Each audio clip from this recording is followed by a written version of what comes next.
प्रताप सरनाईक यांचा विविध मुद्द्यांवर रोखठोक भूमिका. ठाणे, नाशिकमधील रस्त्यांवर पावसाळ्यामुळे मोठ्या प्रमाणात खड्डे पडले असून हे खड्डे लवकरात लवकर बुजवले पाहिजेत.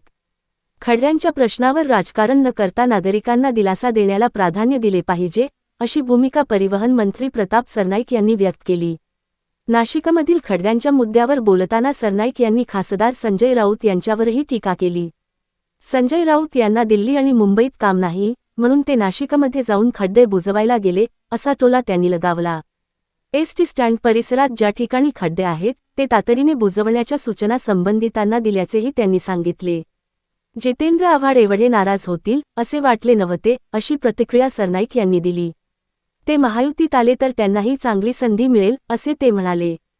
पुढील निवडणुकीत महायुतीचे अधिक आमदार निवडून आल्यास एकनाथ शिंदे यांनी मुख्यमंत्री व्हावे, अशी इच्छा पक्षातील नेत्यांनी व्यक्त केली होती. त्यावर आव्हाड नाराज होत असल्याचे सरनाईक यांनी नमूद केले. कंत्राटदारांचे तब्बल 86,000 कोटी रुपये थकीत असल्याने ते आंदोलन करत असल्याचे वृत्तपत्रातून वाचल्याचे सरनाईक यांनी सांगितले. या प्रश्नावर मुख्यमंत्री लक्ष घालून कंत्राटदारांच्या मागण्यांबाबत योग्य निर्णय घेतील, असा विश्वास त्यांनी व्यक्त केला. पद्धत सर्वांसाठी नवीन आहे. या प्रक्रियेत मोठ्या संख्येने मतदारांची नावे राहिली असतील तर संबंधित पक्षांकडून मुदतवाढीची मागणी होणे स्वाभाविक आहे. त्यामुळे निवडणूक आयोगाने प्रक्रियेला मुदतवाढ देण्याबाबत विचार करावा, असे मत सरनाईक यांनी व्यक्त केले. रिक्षा आणि टॅक्सी चालकांनी मराठी भाषा शिकण्याबाबतही सरनाईक यांनी महत्त्वाची माहिती दिली. आरटीओ अधिकाऱ्यांची ऑगस्ट 19 रोजी बैठक बोलावण्यात आली असून मराठी भाषा शिकण्यास नकार देणाऱ्या किंवा नियमांचे पालन न करणाऱ्या रिक्षा, टॅक्सी चालकांवर कोणती कारवाई करायची याबाबत या बैठकीत निर्णय घेतला जाणार असल्याचे त्यांनी सांगितले.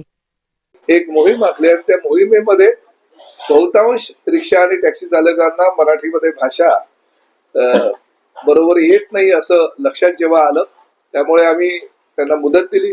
काही रिक्षा आणि टॅक्सी चालकांवर कारवाई केली. रिक्षा आणि टॅक्सी चालकांच्या संघटनांची बैठक घेतली असता त्यांनी किमान 3 महिन्याची मुदत आम्हाला द्यावी, जेणेकरून आम्ही त्यांच्याकडनं मराठी बोलणं शिकून घेऊ. मी कोकण साहित्य परिषद आणि त्याचबरोबर मुंबई मराठी साहित्य संघ हे जे साहित्यिक मंडळी आहे त्यांच्यावर बैठक घेतल्यानंतर असं लक्षात आलं की व्यावहारिक ज्ञान गरजेचं असताना फक्त 16 ते 17 वाक्य जर त्या रिक्षा चालकांनी मराठीमध्ये संवाद साधला प्रवाशांशी तर ते वादविवाद होणार नाहीत. आणि त्यामुळे ह्या सगळ्या साहित्यिकांनी रस दाखवला.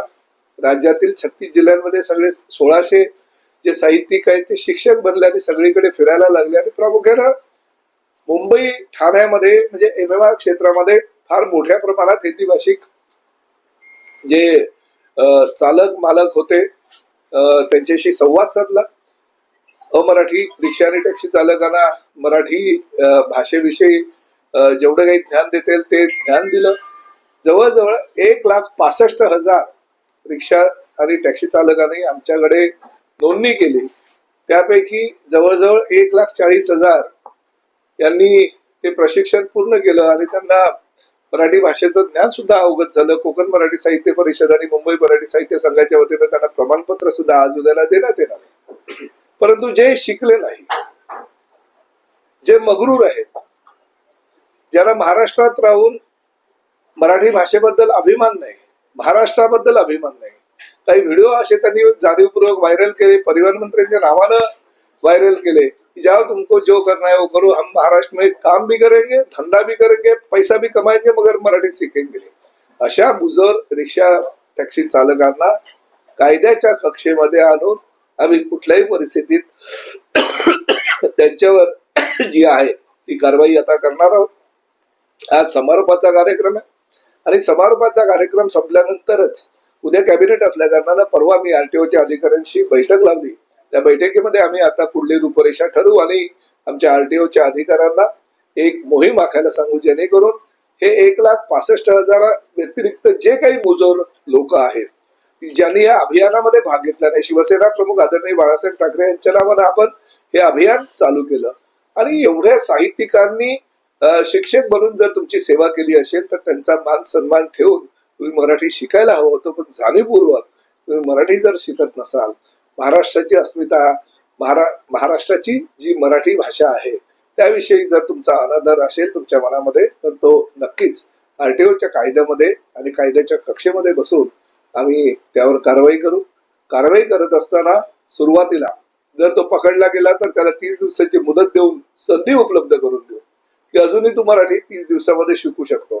30 दिवसानंतर परत त्याची आरटीओच्या अधिकाऱ्यांच्या माध्यमातून तोंडी परीक्षा घेतली जाईल.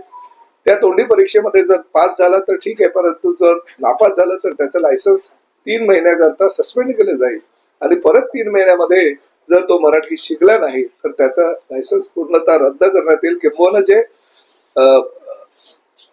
परमिट होल्डर आहेत ते जेव्हा रिन्यू करायला येतील परमिट, तेव्हा त्यांची सुद्धा परीक्षा घेतली जाईल आणि त्यांनाही जर मराठी नाही आलं तर ते परमिट सुद्धा रद्द करण्यात येईल. खरं तर महायुती सरकारचा हा निर्णय आहे.